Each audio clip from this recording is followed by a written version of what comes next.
Hey, what's going on everyone? NoZoupForYou here, and today we're going to be doing a review on the Tier 8 Pan-European Polish destroyer, Orkan. And I'm going to tell you right off the bat, I'm not that big a fan of this ship. Not at all. I mean, it's got some good merits to it, but overall, by and by, I just can't see the utility in spending 20,000 doubloons, which that's the price of the lowest premium package you get for this ship. I just don't see the value in spending almost $40 on this Tier 8 ship.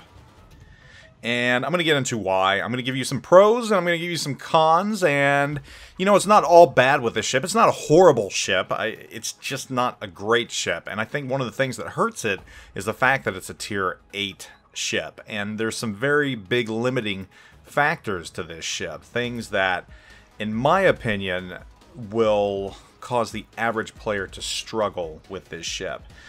Myself, personally, I didn't fare that well in this ship, and I'm usually pretty good at destroyers.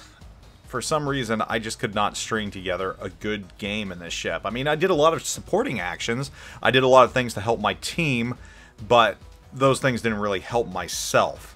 And I guess that's the deal with this ship. You got to be prepared to help the team and not expect to do a lot of damage in this ship that often, and that's one of the big downfalls to this ship. So first and foremost, let's talk about some of the pros of this ship.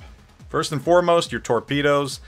I think the torpedoes themselves are somewhat of a pro, not in their entirety. I mean, okay, so you can get the torpedo speed up to 80 knots. They're 12 kilometers. You know, that's pretty good. They're fast. They're really fast. But they have some significant cons to them as well. One being that you only have one torpedo launcher that fires 4 torpedoes.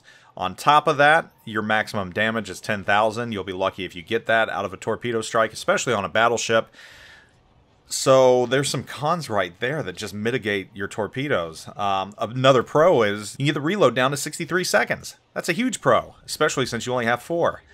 But the fact that you only have one launcher means you got to be very careful on how you fire these, where you fire them, and chances are you're going to have a lot more misses than hits with these torps, despite the fact that they're 80-knot torps. So right there, that's kind of unfortunate. Artillery's not horrible.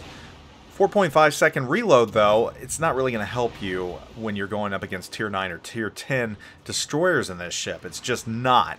Your main guns are 120 millimeters, but still, you know, you're just outgunned by so much out there, especially since you only have 6 guns. And that's not horrible, but 6 slower firing guns against ships that have 6 faster firing guns, you're in trouble. I will touch on one very good aspect of this ship, and that's its survivability.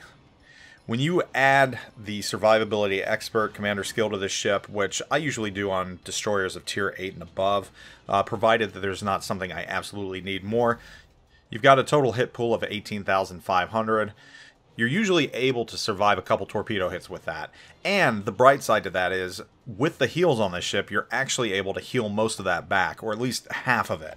So that's one of the nice aspects of this ship. You can stay in the game for a very long time, and that I do like about this ship. Concealment, 5.9 kilometers is the lowest you're going to get on this ship.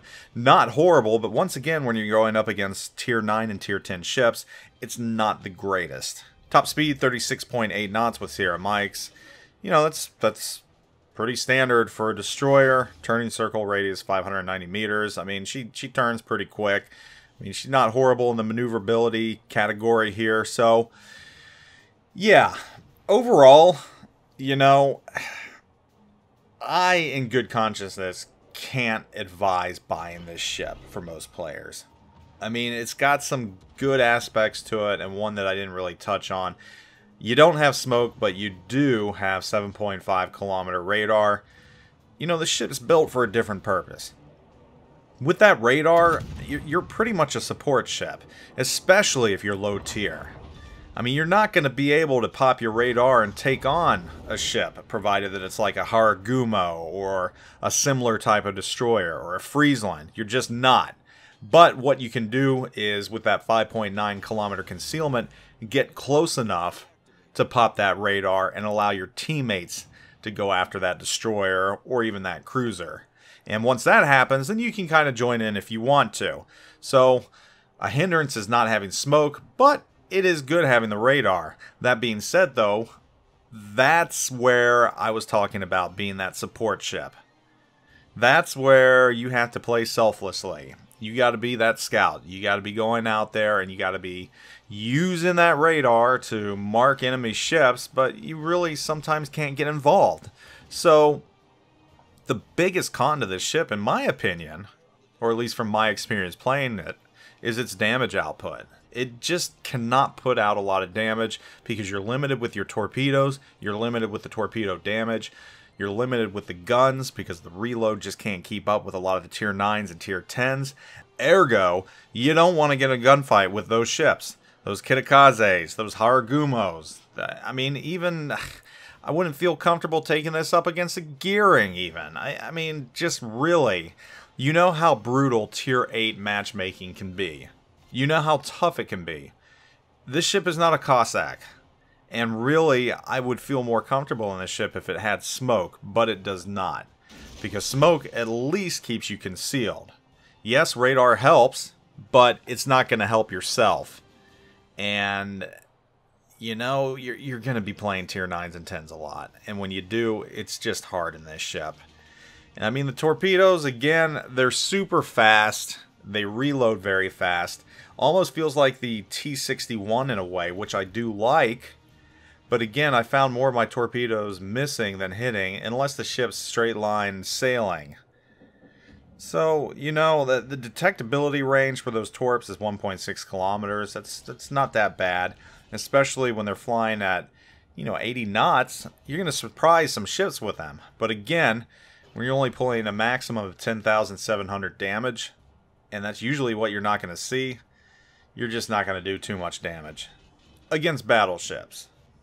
So overall, again, like I said, this ship does have some decent merits to it. It's not a horrible ship, and some of you might actually like it.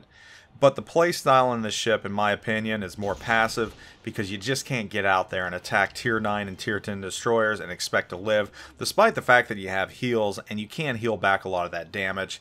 It's not a ship you want to take into a knife fight. It's also limited by its torpedoes that, again, though very, very fast and very, very fast reloading, they don't pack that much of a punch, and you've only got one torpedo launcher that has 4 tubes on it. So I also found that the torpedo spreads are a little strange. The narrow strat, I don't know, there's something about it that just feels off, but that's just me, and that's just my opinion. So if you're a collector and you got to have them all, sure, go for it. But if you're looking for something to spend 20,000 doubloons or 40 bucks on, I would say there are probably other destroyers out there to look at, other ships to look at. I would probably pass on the Orkan.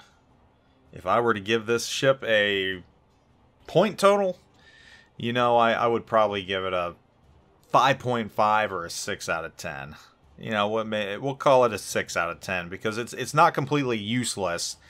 But for the average player, it's not going to be a lot of fun. And it's not going to yield the results that an average player would like. So, there's that. That's your Orkan. Stay tuned for a chance to win one in the future. That'll be coming in another video.